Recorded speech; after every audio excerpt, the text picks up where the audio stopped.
په مخ او د تیر سرو ذکر وکړو نو ماته د پښتو هغه تاریخي ټپه رایاده کړه چې مخ مې د غمه تیر سري شو، مخ مې د غمه تیر سري شو، د جانان غم مې د سرمنې وواته. دا ښاغلی سردراز خان خټک صاحب چې ډېره ترسکون شاعري موږ ته وړاندې کړه، ډېر ښه غزلې ووې، ډېر ښه شعرونه ووې. د ښاغلي سردراز خان خټک صاحب نه زه د سوات د ګلورنې سیمې یو ډېر ښه شاعر ملګری ښاغلي محمد ګل منصور له په دې شعر باندې مایک ته د راتلو بلنه ورکوم چې زه کلیوالو د غزل په خبره څه پوهېدم، زه کلیوالو د غزل په ښکلا څه پوهېدم، سوات او جانان دومره ښایسته و چې شاعر یې کړمه.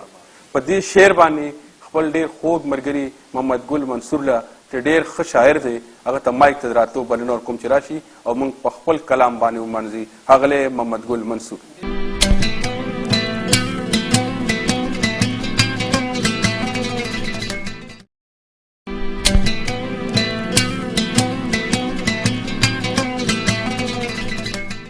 ډیره مننه.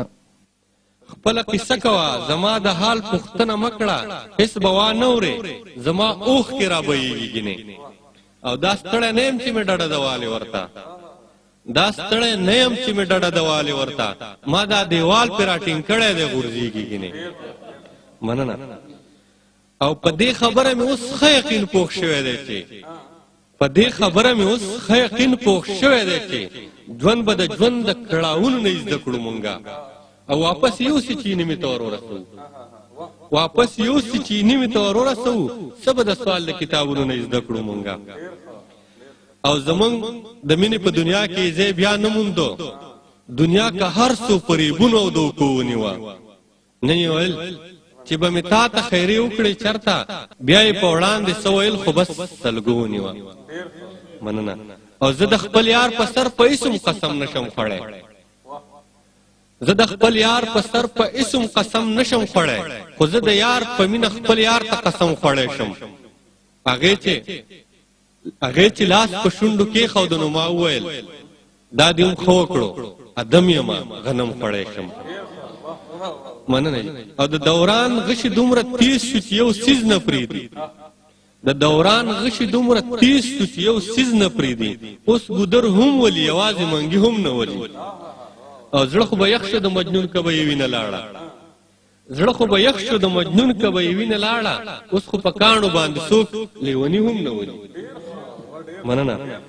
او زه په مزاج د مینې ښه پوهېږم، زه په مزاج د مینې ښه پوهېږم، ستا نه به څرنګې ګیله کومه، زه په مزاج د مینې ښه پوهېږم، ستا نه به څرنګې ګیله وکړمه. تا خو ویل چې زه ژوندون یم ستا، تا خو ویل چې زه ژوندون یم ستا، نو په ژوند څنګه بروسه وکړمه.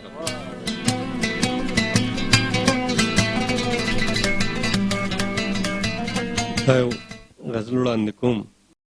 راغلې په موده پس سو اختر ته په ژړا شوه، راغلې په موده پس سو اختر ته په ژړا شوه، په کلي چې راتېره شوه ګودر ته په ژړا شوه. او ویلې چې هغه دې په لیدو پسې رنځور شو، ویلې چې هغه دې په لیدو پسې رنځور شو، کتل یې آینه کې خپل بشر ته په ژړا شوه. او مسکی شوله چې نوې لوپټه مې ورله یوړه، مسکی شوله چې نوې لوپټه مې ورله یوړه، خو پامې شو زما سرې څادر ته په ژړا شوه. مننه.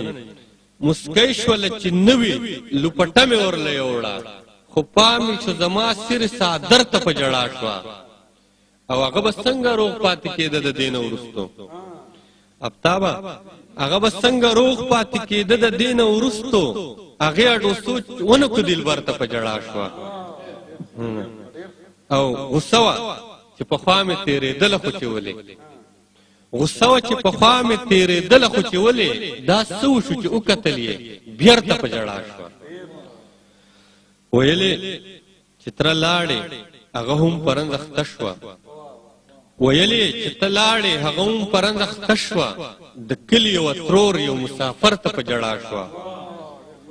او منصوره دا چې ته بې خوده لار کې راګزار شوې، منصوره دا چې ته بې خوده لار کې راګزار شوې، دا څوک و چې د ودرېدله سر ته په ژړا شوه. ډېره مننه ډېره مننه. ډېر ښه. منصور ډېر د رنګینو او ډېر د جوور او ډېر د حساس فکر مالک شاعر دی. ما ته هم د منصور یو شعر رایاد شو چې هلته شوه پورته جنازه د هغې، هلته شوه پورته جنازه د هغې، زرګره دلته یې پیزوان تیار شو. دا و ښاغلی محمد ګل منصور چې ډېر خوندورې کتې او ډېر خوندور غزل تې موږ واورېدو. د منصور صاحب دې غزل سره دا نننۍ مشاعره پای ته ورسېده. تاسو دلته په راتګ باندې مننه کوم چې دلته رالی زموږ په دعوت باندې او په دې مشاعره کې هم برخه واخیستې ده. دا نننۍ مشاعره زه غواړم چې د خپل ملګري نور البشر نوید صاحب په دې دعا باندې ختمه کړو.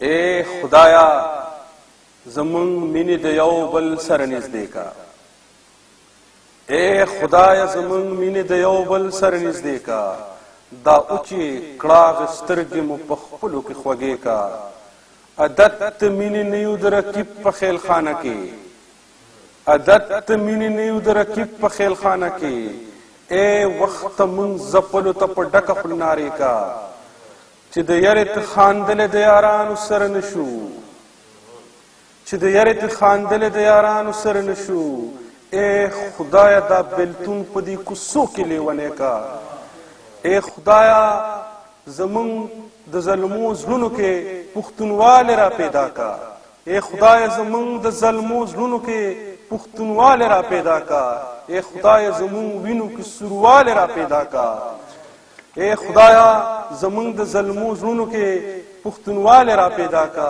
زمونږ په دې وینو کې سوروالی را پیدا کا، او ای خدایا د نرانو باتورانو تخم ډیر کې، ای خدایا د نرانو باتورانو تخم ډیر کې، په دې پښتنه خاوره د ځوانانو تخم ډیر کې.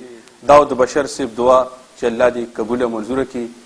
د بشر صاحب دې دعا سره دا نننۍ مشاعره پای ته ورسېده. په اخر کې زه د راغلو ټولو شاعرانو ملګرو شکر ادا کوم، ممنون مشکور یم چې زمونږ په بلنه باندې دلته کې راغلي او په دې مشاعره کې ګډون وکړو. او ګرانو کتونکو ستاسو ممنون او مشکور یم. تاسو ډېر ایمیلونه، ډېر ټلیفونونه، ډېر خطونه مونږ ته رالیږلي دي چې تاسو زمونږ د مشاعرې، زمونږ پروګرامونه خوښوئ، مونږ د خپلې رایې نه خبروئ.